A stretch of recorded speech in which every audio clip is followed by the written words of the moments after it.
சமூக நீதி என்று மேடையில் பேசும் திமுகவினர் நிஜத்தில் கடைபிடிப்பது என்னவோ சமூக நீதிதான். விடுதலை போராட்ட மாவீரர் பொல்லான் குறித்து நாடாளுமன்றத்தில் தவறான தகவலை திமுக எம்பி திருச்சி சிவா கூறினார். அதற்கு எதிர்ப்பு தெரிவித்த மத்திய அமைச்சர் திரு எல் முருகன் அவர்களை திருச்சி சிவா உள்ளிட்ட திமுகவினர் ஒருமையில் பேசியது அதிர்ச்சியை ஏற்படுத்தியுள்ளது. அவர் தொடர்ந்து ஆரம்பத்திலிருந்தே அவருடைய பேச்சு ஆரம்பிச்சதிலிருந்து தப்பான தகவல் சொல்லிட்டு இருக்கார்.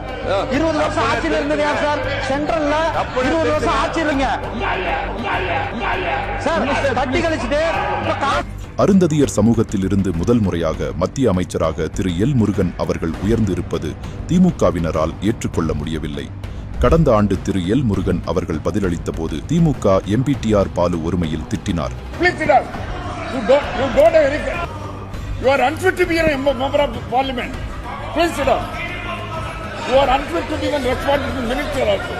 இப்படி திமுக தலைவர்கள் ஜாதிய வன்மத்துடன் பேசுவது இது முதல் முறை அல்ல. பட்டியலினத்தவர்கள், பழங்குடியினர் போன்ற ஒடுக்கப்பட்ட மக்களை வாக்கு வங்கியாகவே திமுக பயன்படுத்தி வருகிறது. அவர்கள் அதிகாரம் பெறுவதை ஒருபோதும் திமுக விரும்புவதில்லை.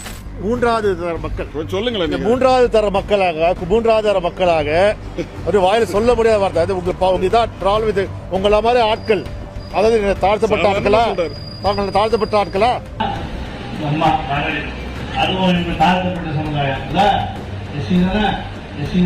தமிழ்நாட்டிலே கலைஞர் ஆட்சிக்கு வந்த பிறகு வரதராஜன் உட்கார வைத்தார்.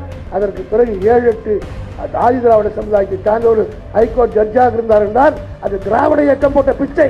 பட்டியலினத்தவர்கள், பழங்குடியினர் போன்ற ஒடுக்கப்பட்ட மக்களை வாக்கு வங்கியாகவே திமுக பயன்படுத்தி வருகிறது. அவர்கள் அதிகாரம் பெறுவதை ஒருபோதும் திமுக விரும்புவதில்லை.